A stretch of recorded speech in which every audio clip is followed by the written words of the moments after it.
You might think being flexible is just about touching your toes or nailing a yoga pose, but it's really about something much bigger. The truth is, the most flexible people aren't born that way. They work at it.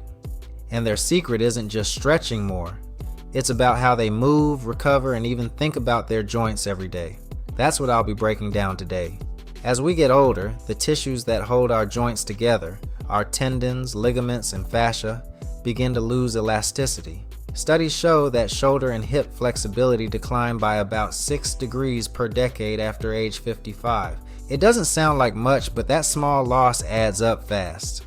Over time, stiffness can sneak in, making it harder to bend down, turn, or even walk without aches.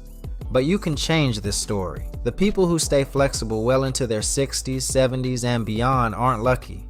They've learned a few simple but powerful habits that keep their joints moving smoothly and pain-free. Here are 5 secrets flexible people swear by. The first secret is that they move often, not just hard. People who stay flexible know that movement isn't just something you do at the gym. It's something you build into your whole day. Flexible people break up sitting time by standing, walking, and stretching regularly. Even something as simple as rolling your shoulders every hour or taking the stairs can keep your connective tissues hydrated and responsive. Another part of this secret is how they move. They use something called dynamic movement, which means gentle, flowing exercises that move joints through their natural range rather than forcing them into extreme positions. This kind of movement, leg swings, shoulder rolls, or gentle spinal rotations, keeps blood flow high and reduces stiffness. Flexible people understand that moving often and in different ways is more important than pushing for one big stretch once a week. The second secret is that they take recovery as seriously as training. Most people think flexibility is about pushing further, but the most supple bodies are the ones that recover best. When you stretch or exercise, you create tiny micro tears in muscle fibers. If those tissues don't get time to heal, they tighten up instead of lengthening. Giving your body time to rest between intense sessions allows collagen fibers and connective tissues to realign and strengthen properly. Flexible people make recovery part of the routine, not an afterthought. They also use tools that help speed up that process. Foam rolling, for example, increases circulation to muscles and fascia, reducing adhesions that limit movement. Studies show that using a foam roller for even 2 to 3 minutes a few times a week can improve joint range of motion without reducing strength. Others use massage or gentle yoga to promote blood flow. What matters is that they give their bodies consistent opportunities to reset and repair. They don't wait until they're sore or stiff to take care of their joints. The third secret flexible people know is that flexibility starts from the inside. Joints don't just depend on stretching, they rely heavily on nutrition and hydration. Cartilage, which cushions your joints, is about 80% water. When you're dehydrated, that cartilage can't do its job as well, and friction increases. Over time, that wear and tear contributes to stiffness and pain. Flexible people make hydration a daily priority, not just during workouts. They also eat in a way that supports joint tissue repair. Omega-3 fatty acids found in salmon, flax seeds, and walnuts help reduce inflammation around the joints. Vitamin C from fruits like oranges and strawberries helps your body produce collagen, the protein that keeps tendons and ligaments elastic. Collagen itself, available through certain supplements or bone broth, has also been shown to improve joint comfort and mobility in several clinical studies. It's not about fancy diets. It's about consistency. Flexible people think of food as joint fuel. They don't just eat to fill up. They eat to move better. If you want to make sure that you're getting the right vitamins and proteins every day, I have linked my go-to website for high-quality supplements in the description below, so check that out. The fourth secret is that they understand tension isn't just physical. It's also mental. The body and mind are linked more closely than most people realize.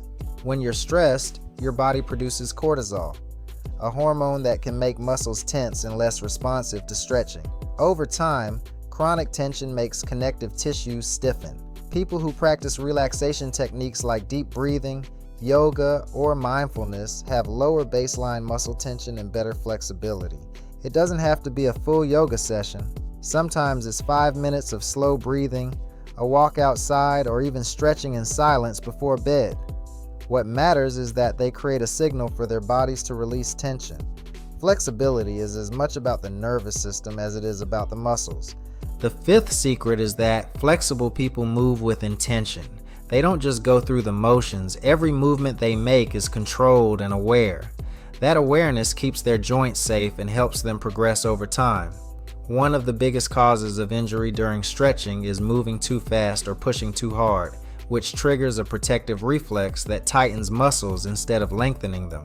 Flexible people move slowly enough for their nervous system to adapt. They focus on breathing and feeling each stretch, not on how far they can go. They also make sure to train mobility, not just flexibility. Flexibility is about how far you can stretch a muscle when external force is applied. Mobility is how well you can control that movement yourself.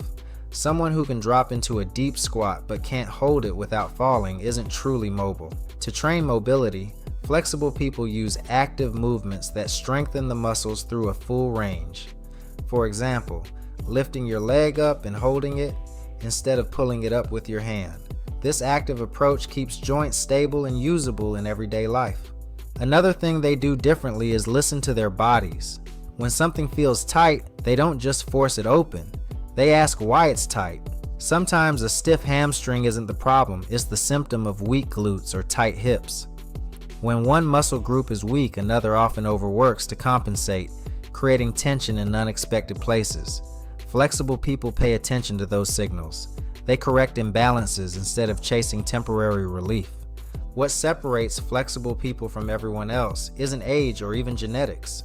It's consistency. They stretch a little every day, even if it's just for 5 minutes. They hydrate, rest, breathe, and move intentionally. They don't chase flexibility for looks or performance, but for the freedom it gives them.